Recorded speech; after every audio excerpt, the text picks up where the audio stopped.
pleasure of hosting Butheina, the founder of Cinema Akil, and Rachael, the founder of Capsule Arts, Saossen, who's a gynecologist here in Dubai, and we have Joy, the founder of Fetchr, and Alexandria, the editor of Stylist Arabia. Alexandria will host the evening today. Hi all, thank you so much for being here today. Just to give you a bit of background about me, so editor of Stylist Arabia. I've been in the media industry for nearly 15 years, and the past 10 years of those have actually been in Dubai. And in that time, 10 years is a long time in Dubai, and obviously in that time the environment working here has changed a hell of a lot. And I think at the moment, I think you'd all agree that it's no time's better to be a woman than now in the UAE. There's so much achievement going on. I mean, these ladies here, for example, right now, there's so much success, support going on. I think, yeah, so basically like the UAE is thriving at the moment. And then, so obviously today we're going to discuss with these women to talk about your journeys to the top of the industry. But obviously no success story is ever without its hurdles. And that's what makes a success story the strongest story. So my first question is going to be, ladies, what's the biggest obstacle you guys have all faced in your rise to the top? And I'll start with Joy. Oh God, the list goes on. How much time do I have? So my biggest obstacle is probably, to be honest with you, how expensive it is as a startup, right? Most startups have no money, we're poor. And how expensive it is to do business here in Dubai. I think that's been my number one obstacle, right? We have 2,000 employees. The visa costs alone on 2,000 employees. Each visa is costing me 6,000 dirhams. I mean, there's a lot of costs for startups. So I'm speaking as a startup. That's probably my number one obstacle, is how do we make it cheaper for startups to thrive here in Dubai. The second thing is probably finding talent. I'm constantly looking for really good people to work at Fetchr. And it's really hard to find somebody who has a work ethic, right? Everything's inshallah, bukra, inshallah. It's like, you know, I'm American, so forgive me for that. But it's like 8 o'clock in the morning means that you need to be at work at 8 o'clock, not 8:15, inshallah. So I think my biggest obstacle, my second biggest obstacle, is really hiring people, good talent with a good work ethic. And then, yes, Saossen? I would say no obstacle at all. For me, as a doctor, I came as the first French gynecologist in Dubai 9 years ago, and everything was just open, and I'm just happy, and I think I'm successful, and I mean it keeps on raising, and I have the sky's the limit for me. So But there's no obstacles in Dubai, were there? not at all. No, not at all. For me, it's a great place to be. Rachel. To be honest, I would echo a lot of what Joy said in terms of us being a startup. For us, growing the company, I think starting the company was, in hindsight, relatively simple, relatively easy, but actually growing the company, hiring is a big challenge. Coming at it from a slightly different angle, a personal challenge I think that I found is that if I look back at me early in my career, I shied away from confrontation a lot. Always wanted to keep people happy and didn't really, find my voice and standing up for myself and getting what it is that I wanted, but doing it in a way that I felt comfortable with. So being able to assert my position or get what it is I wanted without kind of treating fire with fire. And how did you do that then? It's a tough one because, I mean, we'll get to it, but we work in quite a male-dominated area, and I find that often people do fight fire with fire. So it's about kind of creating an open dialogue. We always look towards things with a very positive problem-solving attitude. I think it's extreme blame culture here.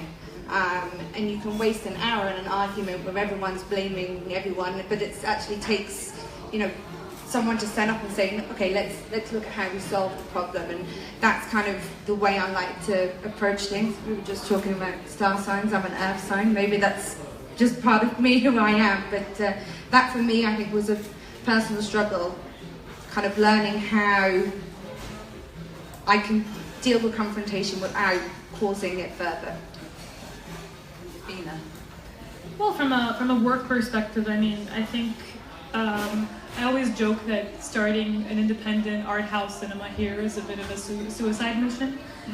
You know, it's conventionally speaking, and almost stereotypically speaking, it's, you know, Dubai, you know, is not a city that has kind of been known for a very robust, you know, arts and culture scene. I've been humbled over the past, you know, 3 years doing this and seeing how much is actually happening and how much has grown. And I think the past 10 years have really been significant since, you know, the opening of the first kind of contemporary art gallery in Al-Quds, and kind of now where we're at, and a lot of cultural investment that's happening across different spheres has really changed the landscape, and I think people are just yearning for it. But, you know, it's still something that's very novel, it's still something that's very new.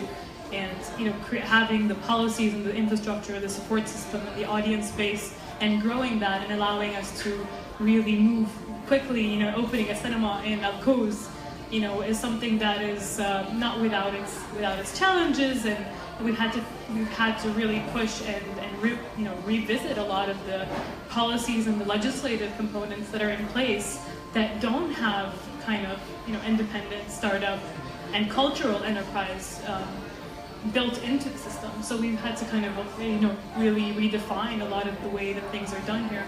So that's kind of been the primary challenge, and that's why 2 years later, you know, we are still trying to get the approval to start breaking ground in the warehouse that we've had for the past 2 years.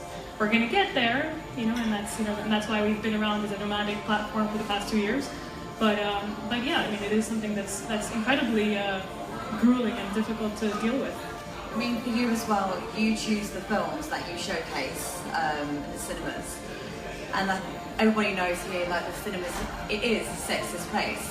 There's a whole gender pay gap. We've got Jennifer Lawrence who's fighting for it in Hollywood.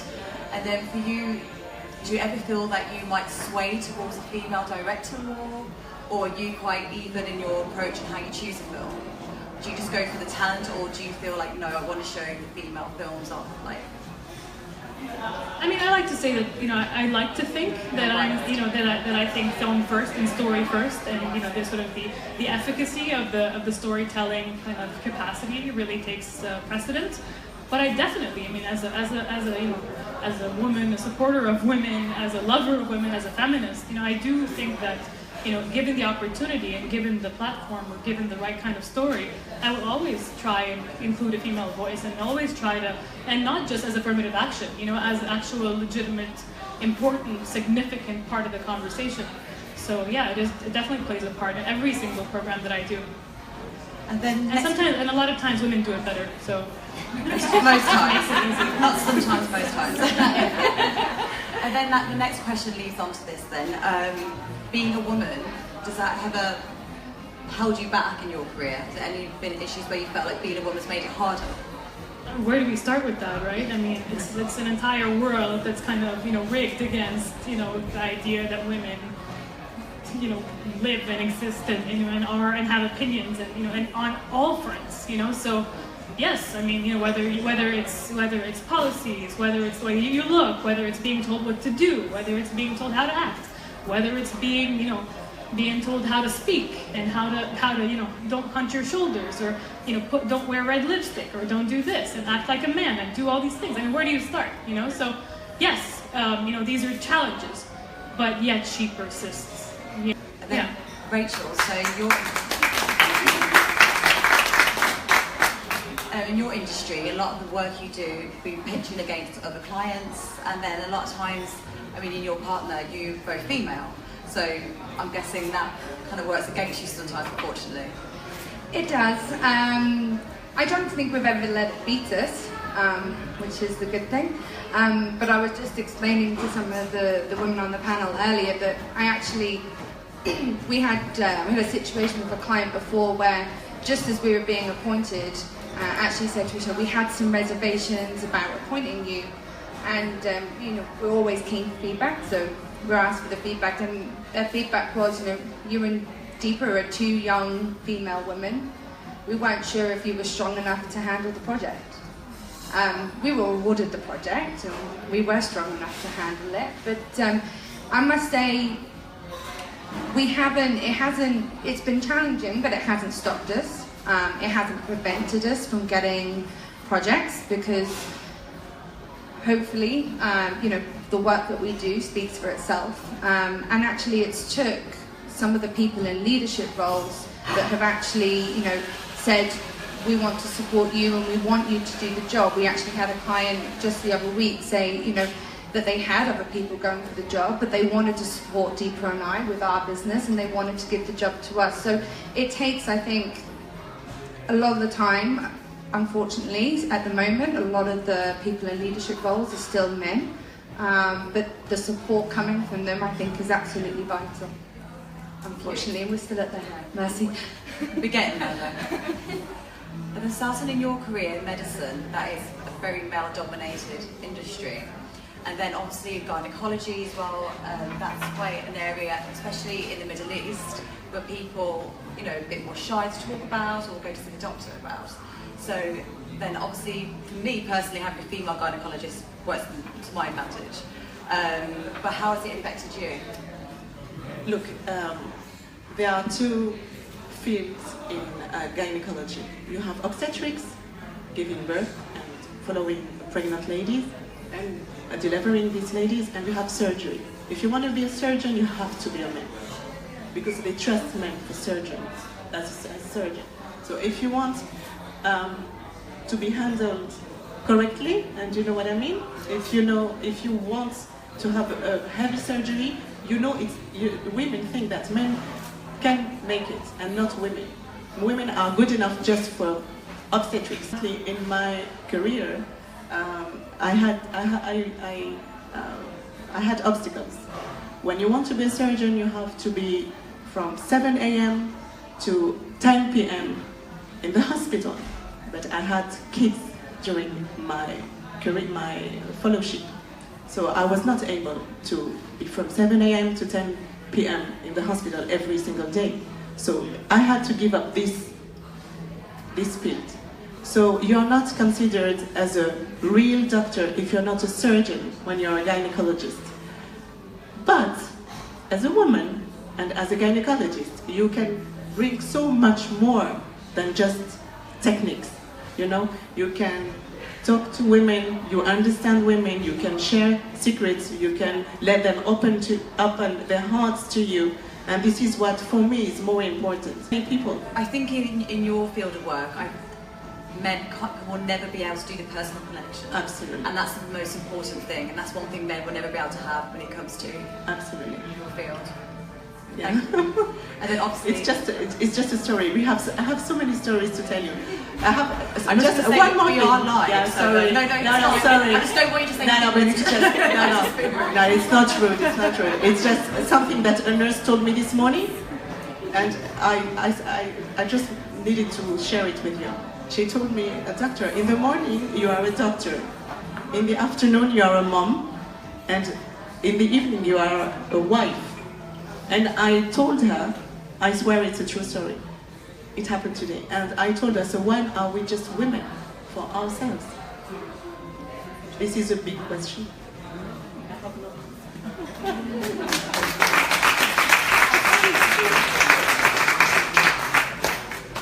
So the question goes, do I find it as a disadvantage being a woman, right, here in the Middle East?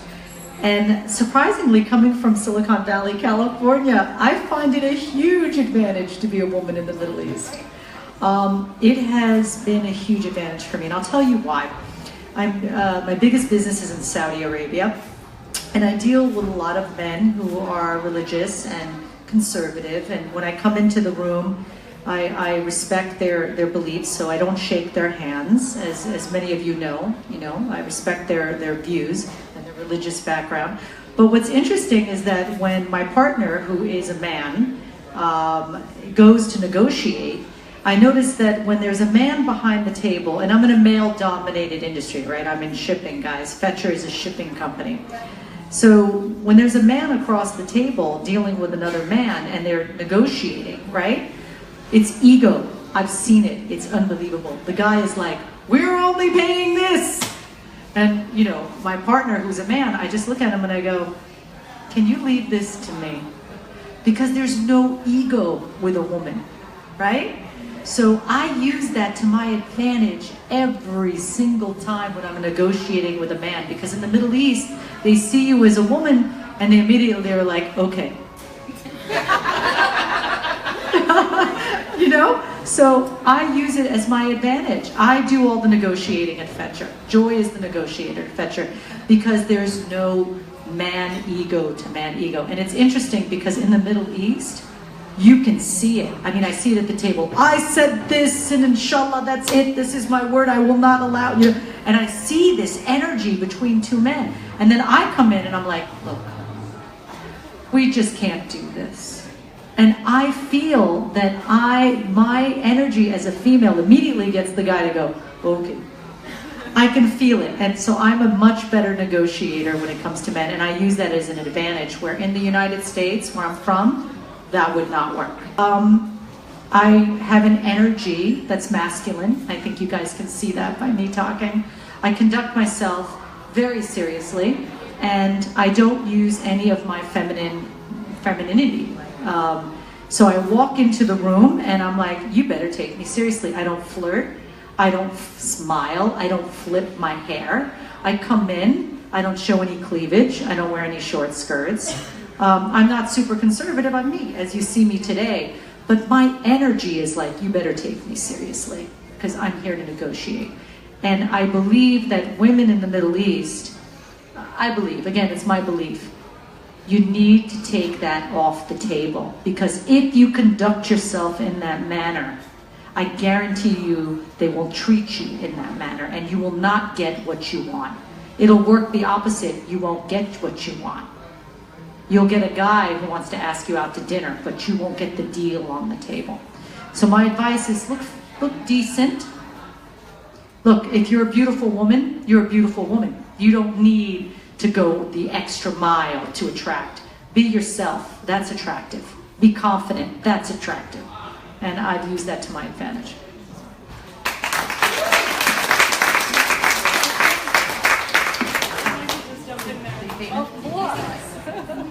Because we were having this conversation earlier, and it's something that, you know, I feel very strongly about. You know, it's I do see how that can happen. You know, it's realpolitik. Like, it's what happens on ground. And I'm sure, you know, every woman in different capacities has experienced that to a certain degree. But I think, you know, there's something very tragic about the fact that we, as women, have to negate our femininity, you know, and tone that, dial that down. Not use it as a tool, but if it's part of who you are, you know, if you're a girl in heels, and you're proud of that, you know, and you like wearing skirts, and that's part of who you are. But let me just finish, right? You know, so if that's part of who you are, you know, then you should be able to do that. Feminine woman. You're gorgeous, yeah. But Okay, that's what I'm saying. No, what I'm saying is, I'm saying that you know, don't have to play down part of who you are in order to get something. There's something wrong with the other person, with the way that men think, with the way that they're taught to think about women in heels. If we are having to change the way we speak and the way that we dress, and I think it's a larger problem, you know. And this is a tactic, and it does work, and I've seen it work, you know. And I've played that card sometimes. But at some point, I had to say to myself, you know, that's not in the long run. You know, what am I? You know, how am I helping change the mindset? You know, how can I actually be who I am? You know, dress the way I want to dress. You know, apply makeup the way that I want to apply makeup, and it's not a card. You know, it's not a play. It's just who I am, and still be taken seriously, and still not have that be seen as an advance. I have not had that experience. Look, I consider myself a beautiful woman. I don't want anyone to have attention to my eyes, my jewelry, my lipstick, my clothes. I want someone to have attention to my voice, what I'm saying. That's what I want the attention to be. And for me, if you go in there and you are bedazzled, I'm sorry. As a woman, and I don't consider myself an ugly woman, you are going to be approached and you're going to be looked at, and you're going to be looked at as a bedazzler. You're not going to be looked at as a serious woman, in my opinion, in my knowledge. I like to think of myself as the earth sign for two fires. I think there's femininity in the way you dress, and there's femininity in the way you behave. And I think going into a business situation and using the way you dress or the way you look to your advantage is wrong. But using your skills as a feminine, like you were mentioning, being a listener, being somebody that's a bit more caring and understanding in a situation, that's when women can use their femininity to their advantage of business. All my business meetings in ballet flats and a shirt and a skirt, and guess what? My ballet flats takes me seriously. If I walk in a pair of stilettos, is the guy across the room going to take me seriously? Probably not. Well, the deal you're putting on the table is good enough, and it's good enough. There's no taking that back. Okay, I'm going to move to the next question, so I don't think we're going to finish this one. We'll talk about this one when the camera's stopped. So theory might get into fights.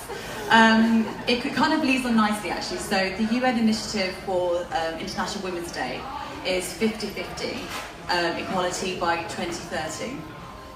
So I guess, to be honest with you, everything you guys have just been talking about now, how do you see what steps need to be taken in order for us to meet 50-50 balance by 2030? Butheina, do you want to start? Or do you want to start? Yeah.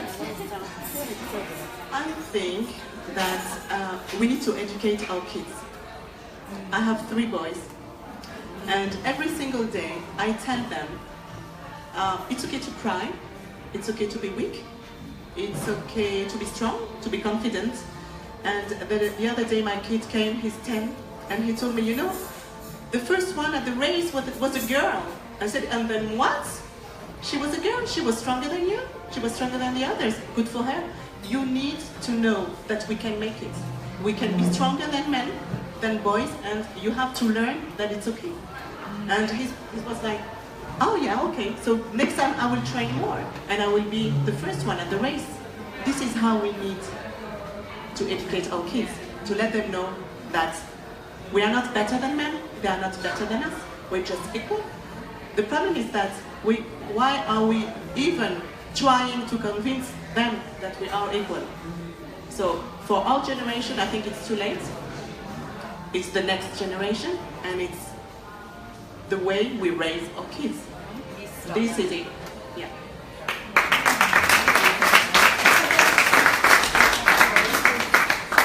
Rachel? I completely agree with that. But I think the one thing that we can do now is to be empowered and have the confidence to say no when we feel we're being undermined, or we feel we're being treated unfairly, or even just a passing flippant comment. We have a team of all women. Our whole office is women, and we had a supplier walk in one day. People will kill me for telling this story. We had a supplier walk in one day and said, how are you doing, girls? And I was like, oh, we're so busy. And he was like, oh yeah, you're all looking at shoes. And I felt a moment of going, oh yeah, funny. And then I was like, actually no. Like, that's really unfair comment to be made. You should not be making those kind of comments. And I think it takes several things. It takes women standing up for themselves when they feel that they're being undermined, and speaking out about it. It also absolutely involves education. And it also, as I mentioned earlier, it takes the men who are in leadership roles to provide a platform for open discussion, and to support women in what they want to do and moving their careers forward. Because with a lot of the people in top management making decisions about who they're hiring, who they're firing, we need to stick up for ourselves and say what we want, but we need to be heard, and they need to have open ears to that. Always too scared, Joy.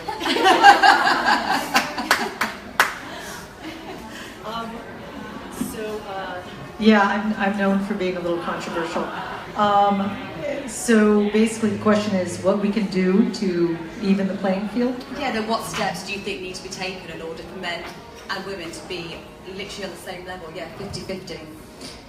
Which is the aim for 2030. Well, I'm going to stick to what I said. I think it's about women not using their sexuality to get ahead. I think it's about women using their brains. I think how you represent yourself, you're a brand.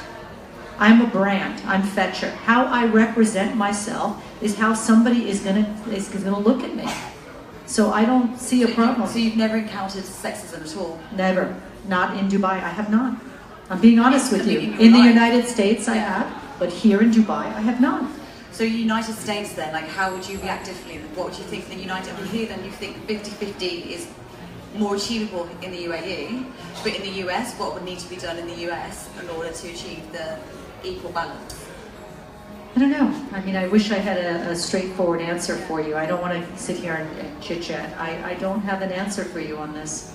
I think it's, you know, how do you change things? You can't change the outside. You have to change yourself, right? I think if you change yourself, each woman one at a time is going to change the world. Coming up with a generic answer saying, oh, we're going to change men. You're not going to change men. You can't change anyone. You can't change your husband. You can't change your children. You can only change yourself. How you conduct yourself is the only thing you can bank on. I just want to say that if only all women had the self-belief and confidence that Joy had. I wish somebody would flirt with me. No man I've ever dealt with has ever flirted with me. But I think, you know, we have to be real. We have a situation where Joy is a role model. Not a lot of women have the self-belief and confidence that she has, and I think in that respect, absolutely, it comes from within. But also, I just want to clarify what I said about getting the support from men. You know, you have a leader like Justin Trudeau, or you have a leader like Sheikh Mohammed, who ensure that they have women on their cabinet, who put women in leadership roles. And that's the kind of support that men need to be giving, to showing these women are vital in the development of our countries and the work that we do. So men are important in getting this equality. I mean, men are vital. Men are vital in the way that they think, and being kind of, you know, being re-educating themselves. And, you know, on my part, from sort of the film point of view, we try to tell these stories, and we try to show these perspectives through the films that are made, and through the documentaries that are out there, and through kind of the narratives that actually show how these things are kind of sometimes designed to create the status quo. You know, I don't believe that stereotypes are hardwired. I think that stereotypes are created. There's a larger picture, you know, that contributes to the way that we view ourselves and the way that we are viewed. So there's some systemic challenges that can play. Now that's a big agenda right there. You know, that's why the UN is tackling these, right? On a very kind of individual level, you know, I think there's a really strong role for, and not to put all the onus on women, because there's already a lot of pressure on women. Everybody's telling women what to do, and how they're responsible for everything, and how they get, hey, here's another burden on you, women out there, you know, take this and you know, and make it your priority. If you can champion other women and support them, it's like, you know, Maya Angelou said, if you stand up for a woman knowingly or not, you're standing up for all women out there. You know, so you have a role to play in that, you know, so every individual in their different capacities in whatever it is that they do, whether they're, you know, successful startup entrepreneur like Joyce, or you're a single mother, or you're a lawyer, or whatever it is that you do, you know, you have some role to play in proving that there isn't a single way that you're supposed to be living your life, and that you're supposed to be a woman. You know, women are being told what to do left, right, and center, how they're supposed to be. You know, and these constructs really need to be redefined, because there isn't a single way, like, you know, Western feminism being kind of the model, or, you know, or certain kinds of models of feminism that exist out there being the only way that feminism can exist. I'm intrigued actually to know, because everyone seems to have slightly different opinions and like thoughts of this. If you guys could say perhaps in a sentence, so like, what does feminism mean to you? I'm intrigued to know each of your opinions, or definition, feminism, or definition.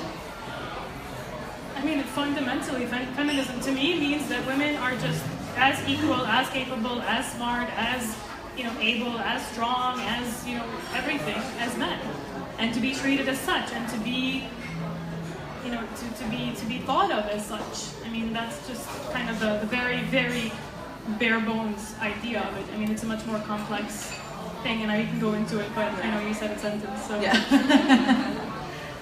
So, Rachel.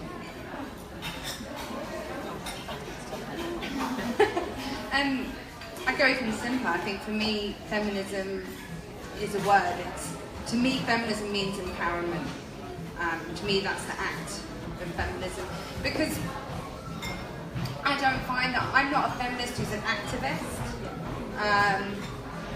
Perhaps because I already feel entitled to how I behave or what I do. So that would be how I see it. Saossen? Feminism is sometimes it's misunderstood. Sometimes we want to be superior to men, so that makes men don't take us seriously. I mean, if you want to fight too hard for something, you lose. So just slowly, we need to show the leadership, the empowerment, everything that makes us not equal, because in my heart I feel we are not equal. I'm sorry, we are superior to men. We can deal with everything. We are multitask.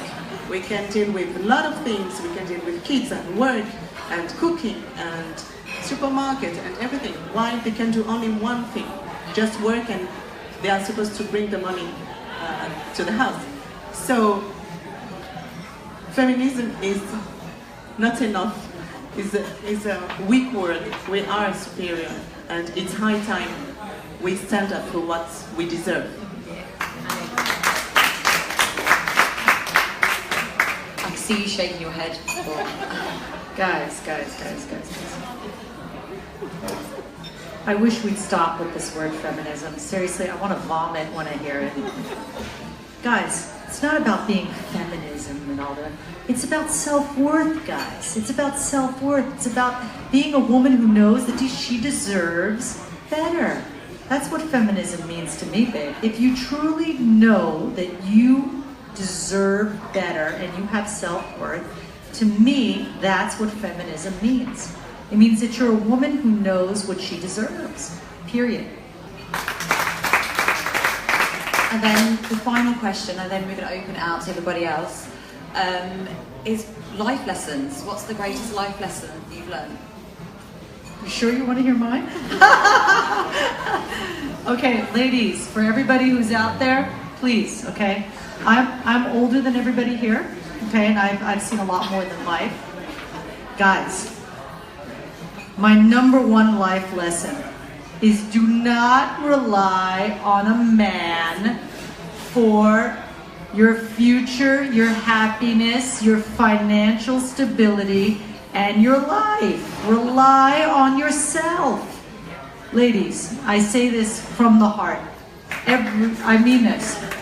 Every single one of my friends, I'm Arab, I'm Palestinian, okay? Every single one of my friends is married, and they made it their lifelong goal to find a rich husband. Okay? That is it. As long as I find a rich husband, I'm successful, right? Self-worth comes in accomplishing things and feeling good about yourself because you've done something that you've created. It makes you interesting as a human being, right? If you're married to a guy and the only thing you have in your life is that you're raising his kids in your home and you're shopping at Dubai Mall, you know, he's gonna find you boring. You're gonna find yourself boring, more importantly, all right? And you've not contributed to anything to make you feel good about yourself. I don't care if you're... I think there's a few stay-at-home moms who might disagree. I mean, it is a full-time job looking after children. No, I disagree because I think you need to do something for yourself that you feel proud of. It's not about making money. It's not about making money. It's about being doing... stay-at-home moms, that could be your happiness. I don't think... I disagree. I think that you are a woman who has to accomplish things for yourself, and you have to feel good about yourself. Being a mom is wonderful. I don't negate it in any way, okay? But what about you? What about you? What are you doing to feel good about yourself? You know, this woman is a doctor. She's got 3 kids. She goes in every single day and she helps women either deliver babies or heal themselves from endometriosis or fibroids or infertility. But she's changing. She's doing something. She's going to work. She's productive. She's doing something that's meaningful. And she's a good mom. I just think that a lot of us lose ourselves on who we're married to, and I think that has to change, because I can guarantee you that is not going to make you happy. What's going to make you happy is feeling good about yourself and accomplishing things and being part of society. That's my feeling. Saossen? I totally agree. And I would add that you can achieve anything and everything. You can go to university, you can have a degree, you can stay at home if you want to raise your kids. For why? And then, but you need time for yourself. Yes, you do need time. But you can do everything because you're a woman. So as I said, you can work and raise your kids and help others and work and etc. But what was your personal life lesson? I did it. I'm making it every day, and I hope I will make it for a long time. What pearls of wisdom would you give to somebody else to help them? Just believe in yourselves. You can do it. I was never told that I would be able to become a doctor coming from an immigrant's background.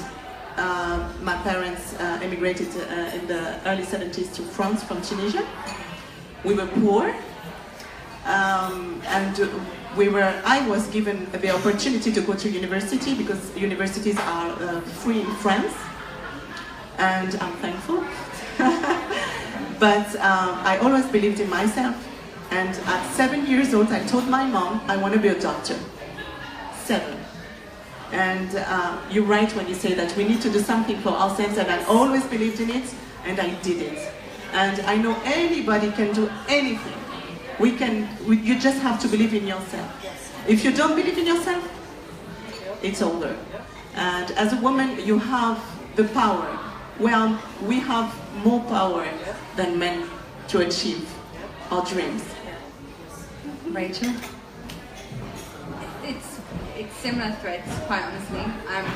I grew up in a tiny, broken seaside town in the UK that has the highest pregnancy rate of the whole Western world. I think it's ridiculous.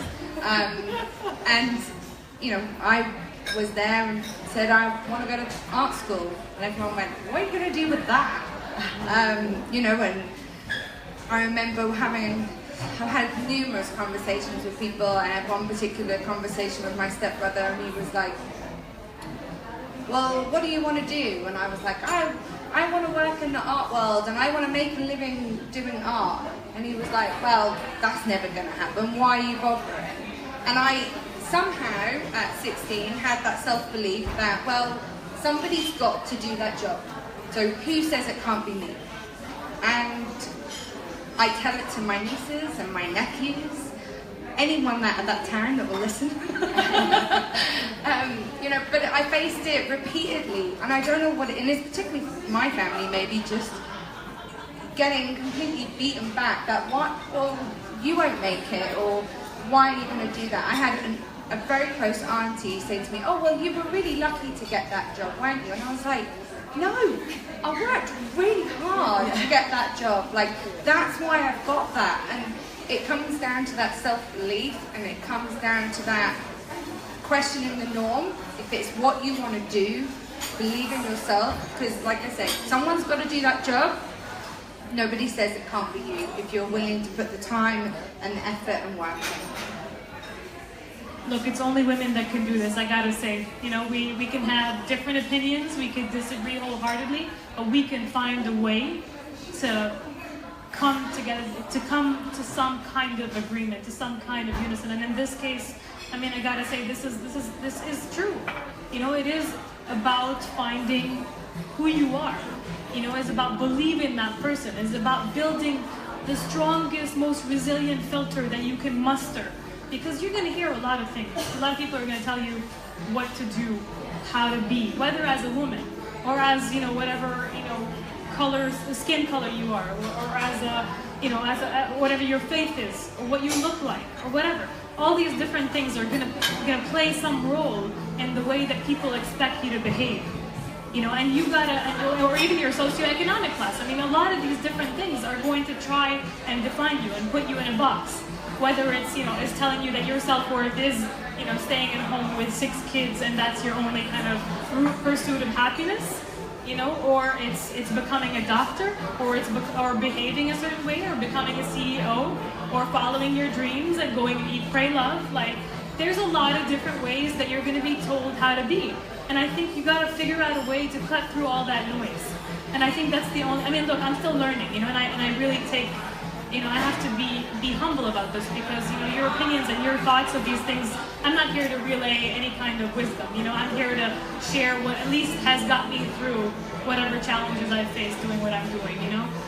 It's just figuring out this filter, figuring out this you know, these blinders that you got to put on to keep going, because you're going to have to do it, and nobody's going to do it for you. So, yeah. Well, thank you, ladies.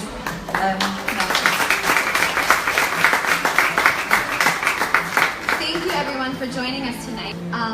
I think the best enlightenment comes out of opposing opinions, and haven't our perspectives been brought in tonight. So thank you very much for joining us tonight, and I hope you enjoyed.